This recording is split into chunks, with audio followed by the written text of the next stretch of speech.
Dear Sir, the planet Venus is inhabited with beings who look just like ourselves. No doubt you can't see this, not with all the education you may possess, for when one's educated, things become complicated, and that simplicity is non-existable. Dear Sir, re the quiet sun. I think the sun acts very strangely. I see it go into a red-hot disk, then change into a new moon, as on Saturday last. It rocked about, went dim and bright, and repeated this until after a few minutes it vanished. Dear Sir, on the basis of my theory of cold light radiation from the moon, there should be a period of turbulence, cloud chilling and rain about the 14th, 15th and 16th of June. Will you please help me to check this? Dear Sir, one evening, many years ago in Glasgow, I noticed a series of round balls travelling round 3 walls of a room. Whatever was causing the images, about 3 or 4 inches in diameter, I looked and could discover nothing. Then I noticed that stars in the sky were fading, and that as they faded, my balls disappeared.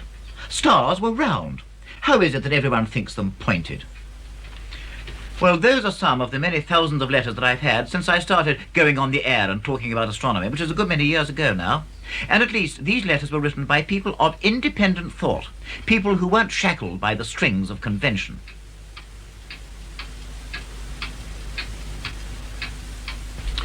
I believe, you know, that we're all nowadays too conventional and too regimented. We believe what we're told and we do as we are told.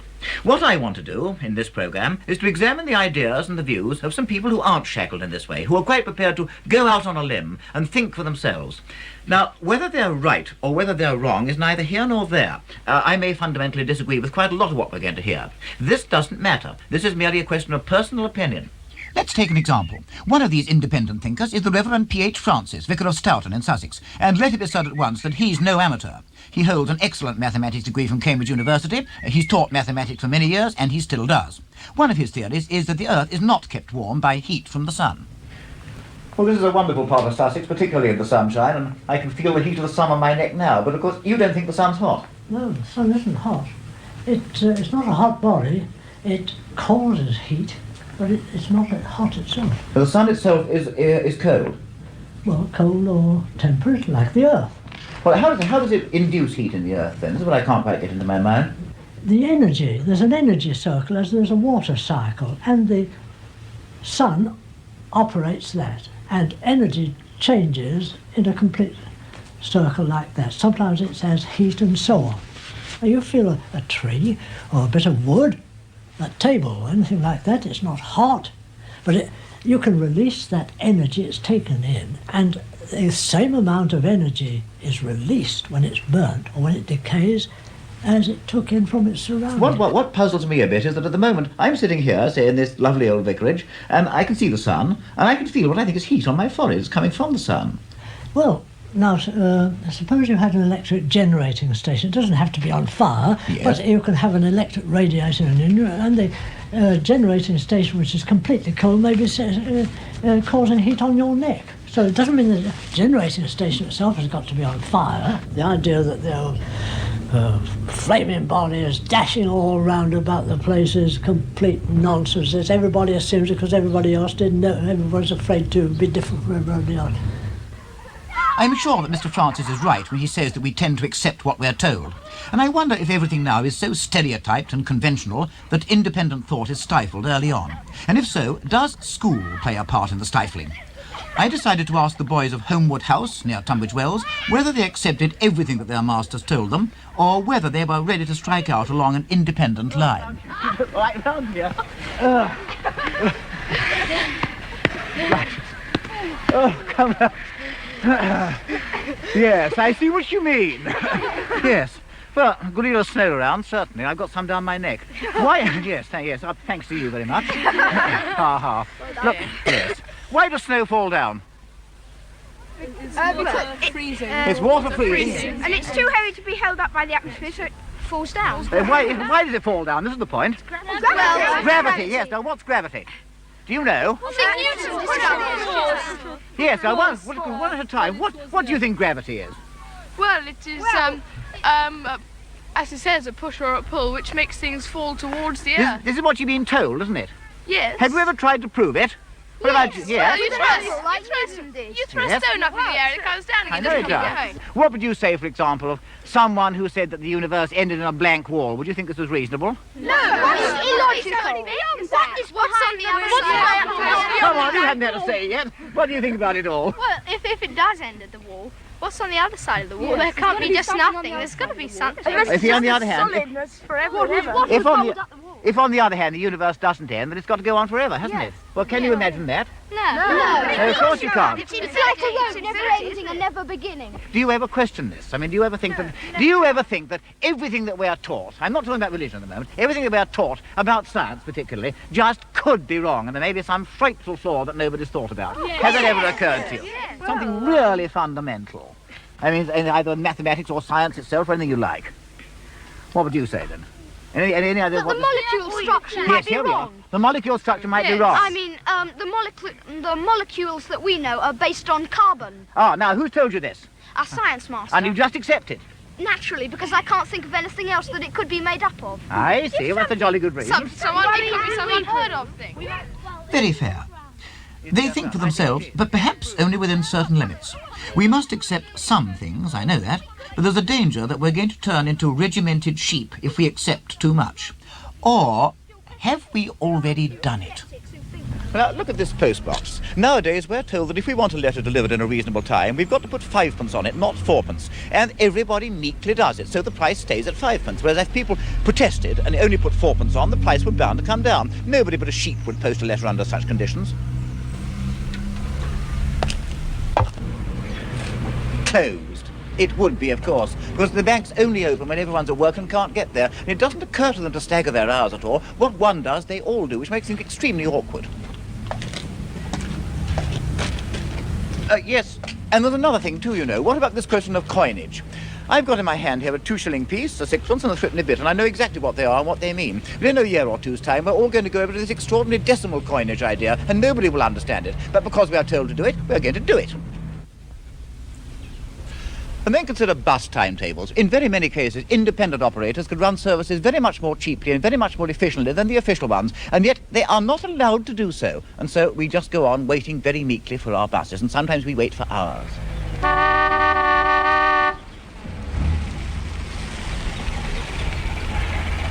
You see what I mean by that? Driving on the wrong side of the road. Most dangerous. And they're going to try and make us do it in a few years, simply and merely because the rest of Europe does, and I don't like to think what the results are going to be.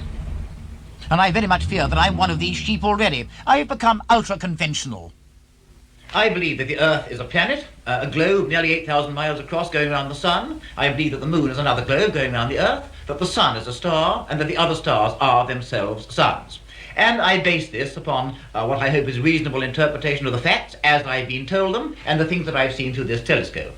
And of course, in astronomy, there's a great deal we don't know. But we are learning more every year, in fact, every month. For example, we have now the idea of going out into space with projects such as Apollo. 20 seconds out, we get a loud and clear, Frank Foreman. All looks great.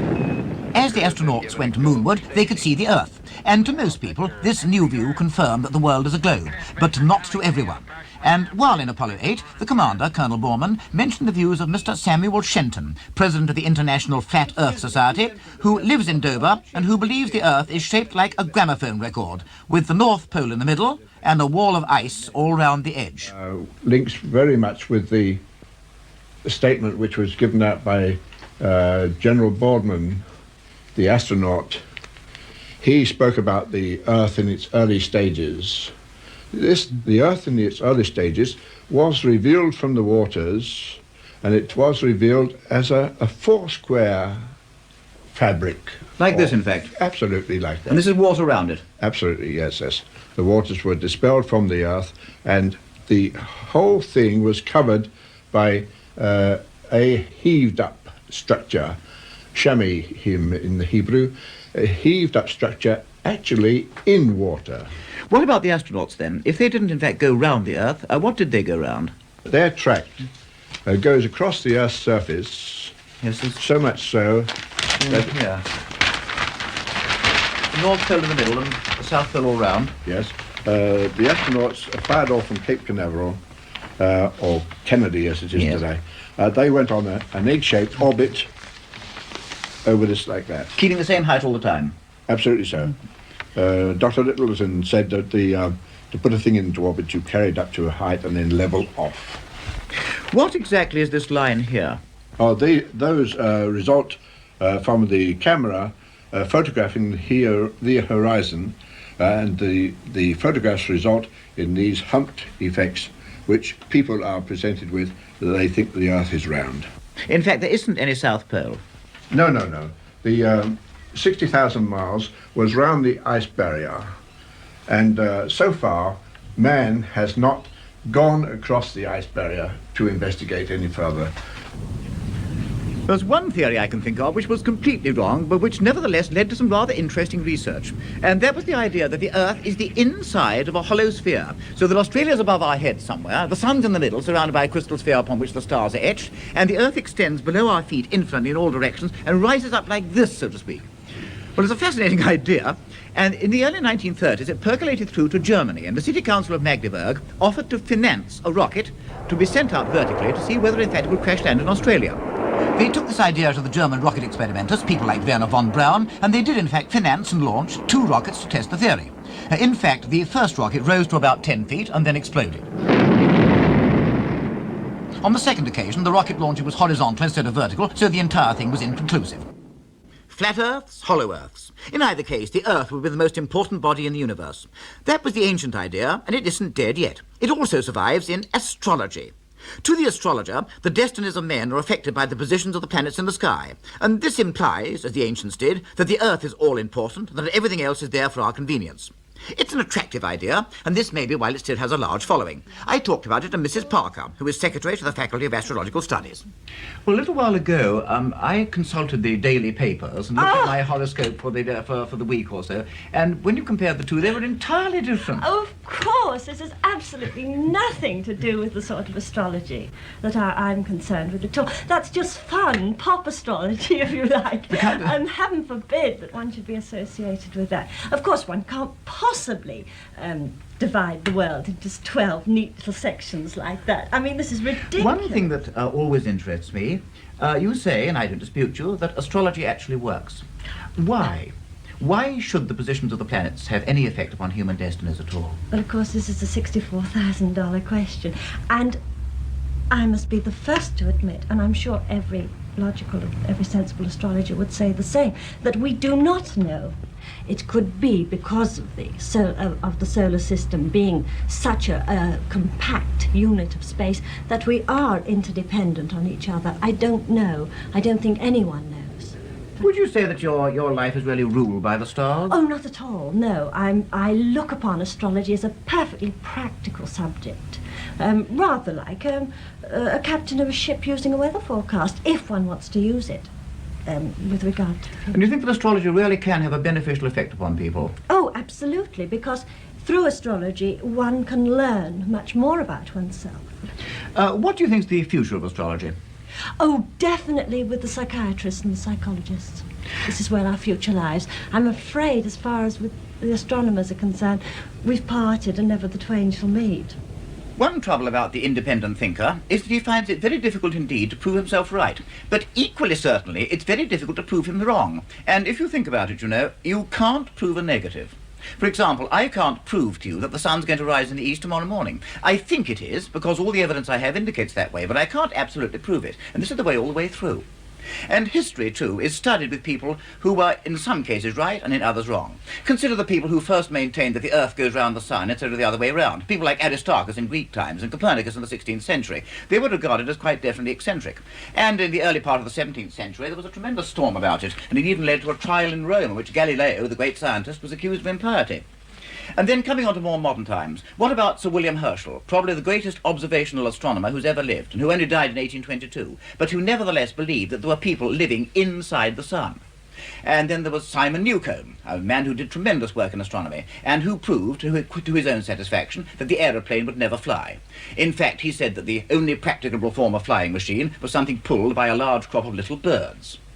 Then we had Professor Lowell, a great American astronomer, whose mathematical researches led to the discovery of the new planet Pluto. But he believed that there were canals on the planet Mars, and that Mars was the seat of a brilliantly intelligent race who had covered the entire world with a kind of irrigation system.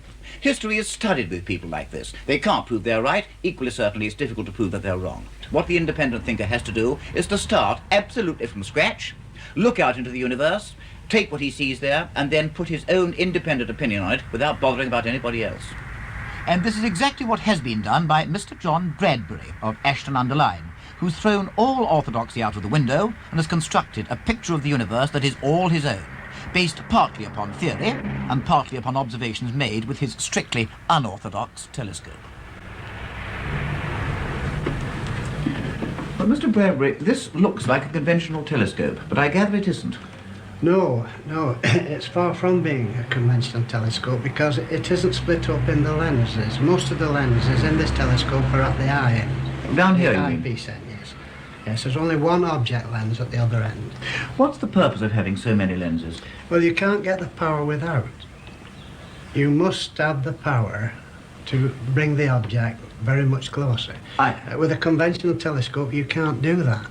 I would have thought that every time you passed a beam of light through an extra lens, you'd lose a bit of light. Yes, that is so. You do lose light. But looking at objects in the sky, you don't need to lose it. Looking at your map of the Earth, it looks to me as if you've got the North Pole in the middle and all directions are south. Is this correct? Yes, it is correct in that method. What about gravity? Sir Isaac Newton, when he was in an orchard in Lincolnshire, saw an apple fall from the tree, and he brought out his theory of gravity, that the gravity had drawn this apple to the ground. Yet he didn't make a law which held the other apples on. Now, he also said that if you could stand a needle up on its point without any support, he would believe that the world wasn't going round. Naturally, I had to bring out a new theory to prove the shape of the world, the shape of the Earth too, you see. Which is what you've done? Yes, that is it. And you see, no matter where we are on the Earth's surface, we will always be pulled back to the centre. And that's why you can't go to the edge of the Earth, in fact? Yes, you cannot go to the edge of the Earth. Well, let's have a look at the actual diagram of the Earth itself, shall we? And this, I think, is very interesting. There we are. Now, I know that you've got the Earth as with a flat top and kind of a round underneath. Is this correct? Yes, that is quite so. Yes, you see, this is more like a jigsaw puzzle. You can't complete it without a flat-topped Earth. So this is the entire universe, in fact? Yes, you see, you've got the full metallic stony background, and this, of course, was where the flow of magnetism is. What's this line down here? Now, this line is for the sub-semi-vacuum. It divides the pure vacuum from the semi-vacuum which surrounds the Earth itself. What about the sun and moon? The moon? It's a flat disk, is it? Not actually flat. It is slightly convex, but not much on the surface. Now, it is a disk of carbon. The moon's made of carbon? Just carbon, yes. Just a carbon disk, which shows in this. Yes. This I saw 2 years ago on the harvest moon, September moon. And this material here is plasticine phosphorus, or a material very, very similar to that. But where does that come from? Where does the plasticine phosphorus actually picked up? It's circulating in the atmosphere. When the moon's waning, it allows it to go off, and when it's waxing, it picks it up again. Now, this illustration here is more of the moon itself, with a finger-like projection coming over the top. This happened in 1953, and the finger-like projection stayed on for 3 days. There was only one there, was there? There was only one, yes, definitely one. I built another telescope, and I used an astronomer's telescope too, to prove whether I was right or not, but I couldn't see it with the astronomer's telescope. And was this due to the plasticine phosphorus spreading over the moon gradually? Yes, but I think it picked a little more up than it should have done, you see. The surface of the moon, the thickness of the surface is around about 1 inch. This has been really worked out. Mathematically, it's really been worked out. What incidentally about the sun? Do you think the sun is small also? The sun would be, I should think, about twice the size of the moon, because the moon can go in the front of the sun and cover the whole sun up. And that is why the sun really is only twice the distance from of the moon. From And of course, the sun presumably is very much hotter than the moon. Yes, if we speak of hot as hot, but the sun actually is cold. Very cold indeed, because we couldn't get a lot of heat. The sun wasn't cold, you see. Can you define light quite shortly? Yes, we can work onto this one. I don't quite understand this caption down here, that all red light is green. Well, we always knew that infrared light itself was red, but it isn't. It's actually green. We can easily prove that by plugging in electric fire. You get the green light first, and then you get the red light, which of course are interchangeable. Green being the only colour, really, it makes up all of the colours of light. So all light is in fact green? It is including green itself? Yes, including green itself, but not red. You know, I think you're going to be the first to admit that these ideas and theories of yours are not conventional ones. Correctly, yes. Well, I know that you've also given lectures at various universities. I mean, I wasn't at your lecture at Cambridge University or at Keele, but I heard about the people who were. And how do you find that other people react to your ideas? Well, some people, of course, when it's all explained thoroughly, they will accept it. But if it isn't explained thoroughly, well, of course, they think we're nutcases or something, you see. And what do you think, what research are you going to carry out in the near future? Well, of course, the next thing is photography. Do you know what's hiding in your business's data? Companies of all sizes use BigQuery to uncover new insights from their data. Green being the only colour, really, it makes up all of the colours of light. So all light is in fact green? It is including green itself? Yes, including green itself, but not red. You know, I think you're going to be the first to admit that these ideas and theories of yours are not conventional ones. Correctly, yes. Well, I know that you've also given lectures at various universities. I mean, I wasn't at your lecture at Cambridge University or at Keele, but I heard about the people who were. And how do you find that other people react to your ideas? Well, some people, of course, when it's all explained thoroughly, they will accept it. But if it isn't explained thoroughly, well, of course, they think we're nutcases or something, you see. And what do you think, what research are you going to carry out in the near future? Well, of course, the next thing is photography.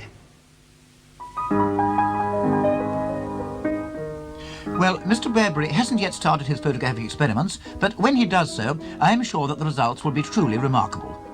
Let me concede that I don't pretend to agree with his theories, but I have the greatest admiration for him as a man who's had the moral courage to break clean away from every semblance of conventionality, strike out for himself, and lecture publicly about it with no fear of ridicule or scorn.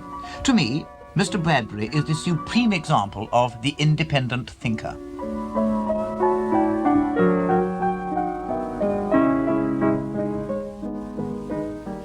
And so to Warminster.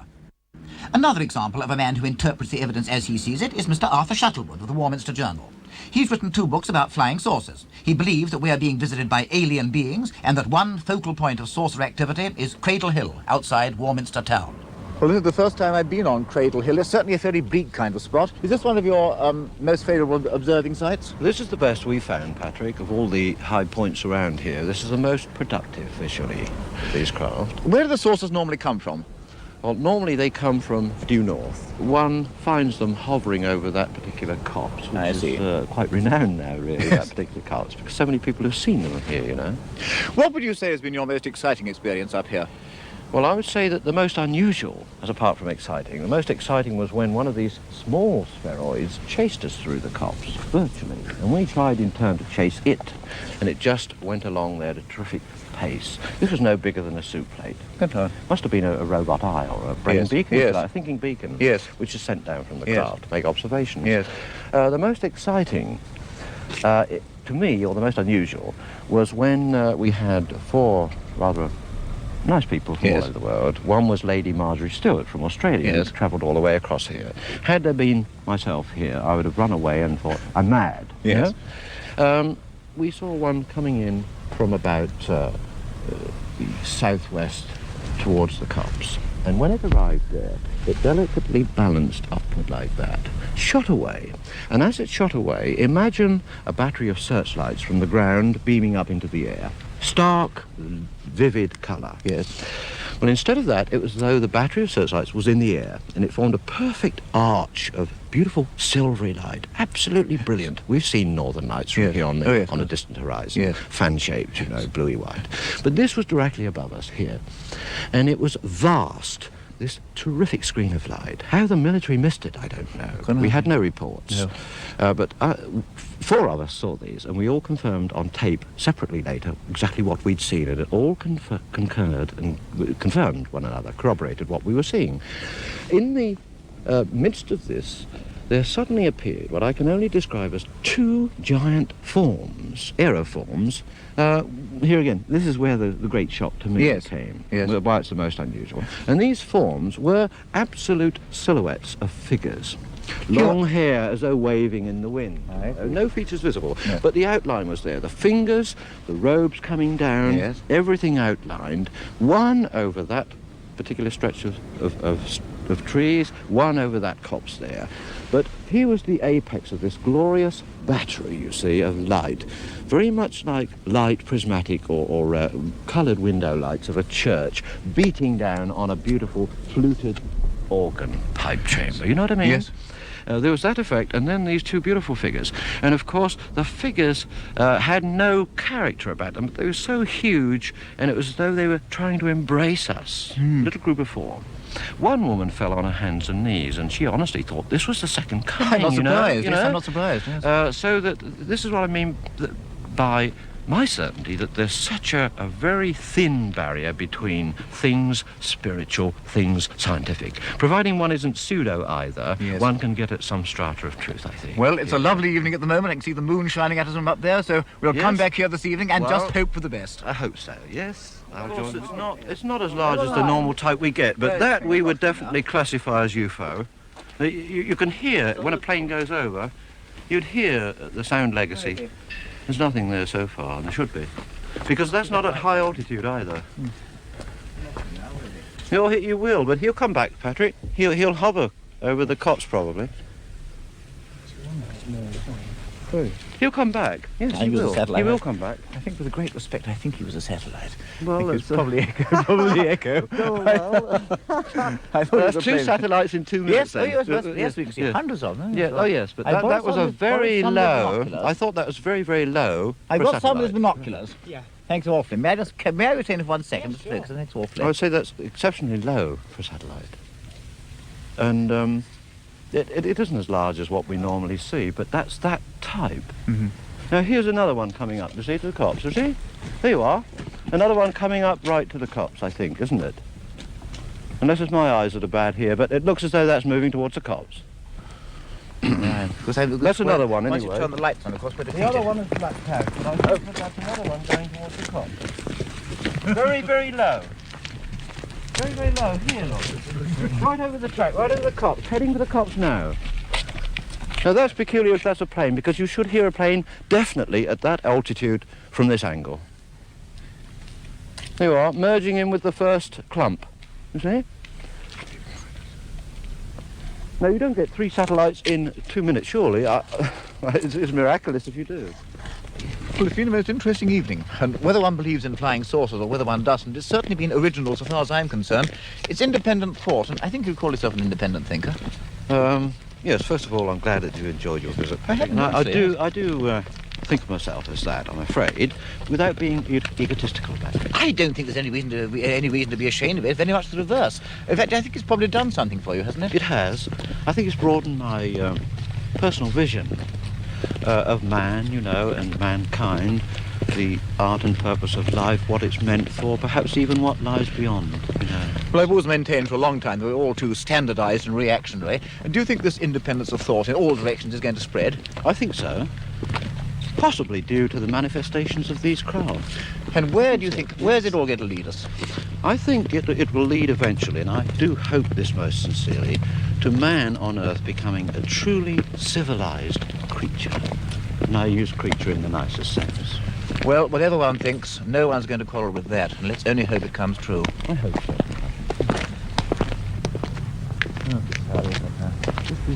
It's a lovely night. Beautiful night. Look over there, Saturn setting. Now, men may lend if he is able, upon the moon. The voice of Venus, according to Mr. George King, president of the Aetherius Society. Mr. King now lives in California and is, he explains, in constant telepathic touch with Aetherius, a powerful extraterrestrial being who lives on Venus and is always on hand with help and counsel. The Aetherius Society has its headquarters in the Fulham Road. When I went there, I was greeted by Mr. Robertson, who very kindly acted as the Society's spokesman on this occasion. This, I assume, is where you hold your meetings, Yes, yes, that's right. Yes. This, incidentally, is a model of a typical flying saucer that's very often seen in the skies of this Earth. It was actually taken from two photographs taken many years ago, one by a man named George Adamski in America. Yes, I remember him. And later by a boy called Stephen Derbyshire in the north of this country. Both photographs turned out to be images of the identical craft, and this model was made as a result of that. What about the name Aetherius itself? The word, or the name Aetherius, is a Greek pseudonym meaning the one who comes from space. It is a pseudonym given to a particular master from the planet Venus who regularly communicates to the Aetherius Society. So, in fact, Aetherius lives upon Venus? Lives upon the planet Venus, yes. You wouldn't then agree with the astronomers that Venus is a world where the temperature's too high for life to exist? I would say that it is possibly uninhabitable for life as we know it, for the particular carbon-based cell body that man on this Earth has. What about the Interplanetary Parliament that I see mentioned so much in your publications? This is an organization set up on the planet Saturn, which is the most advanced planet in the solar system, and there representatives from all over the solar system, except this Earth, of course, meet and discuss policy and direct all activity within the solar system. Why should the Earth be excluded, then?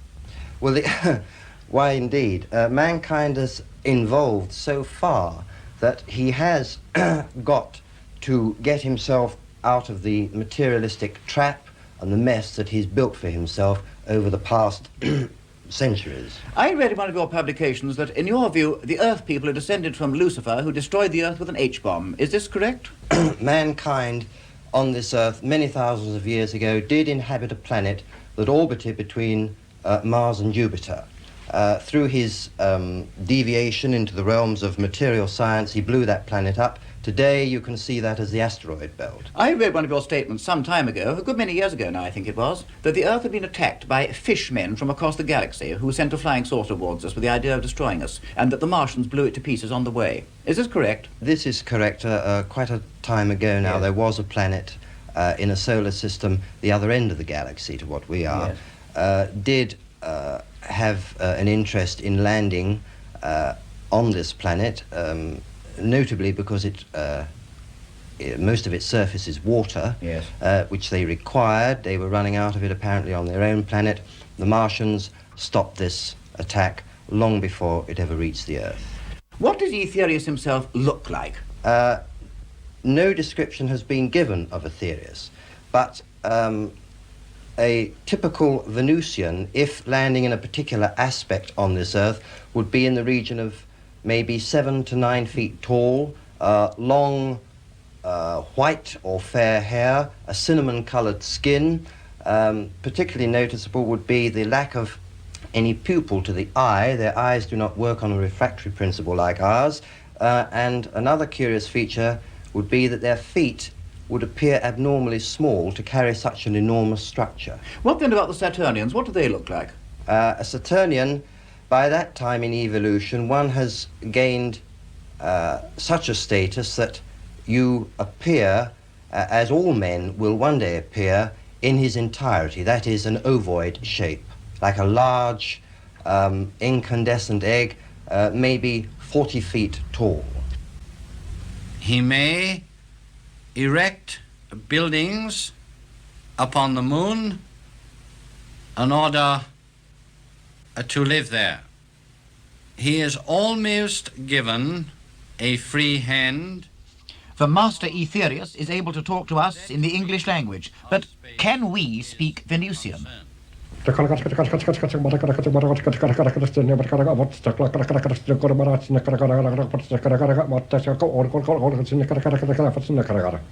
does that mean, actually? That means, how are all you? I am very pleased to see you this afternoon. How many languages can you speak? I can speak altogether 3 of the space languages. One is Venusian, the second is Kruger, the planet Kruger 60b, yes, and Pluto. What about Plutonian? What does that sound like? Plutonian is What is the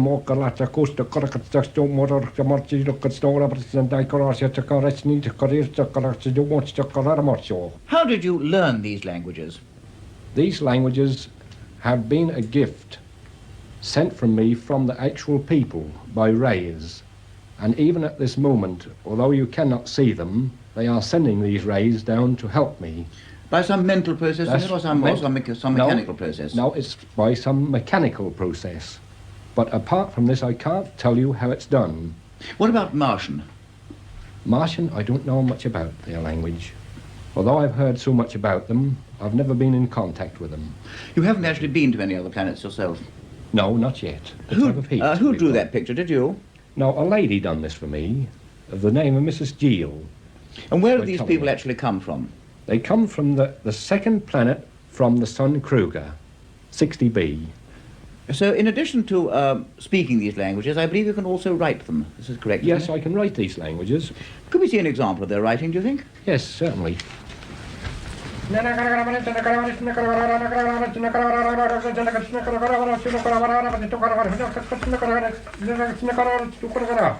does that mean, actually? This here means that we are here for a purpose, which is something to do with your Earth. That we will reveal later. I see. Could we see some Plutonian writing, do you think? Certainly.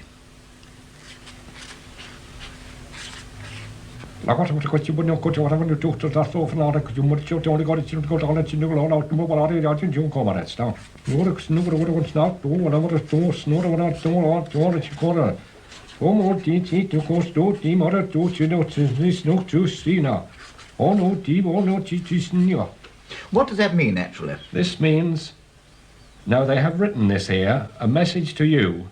Before long, in 1969, we are going to show you proof.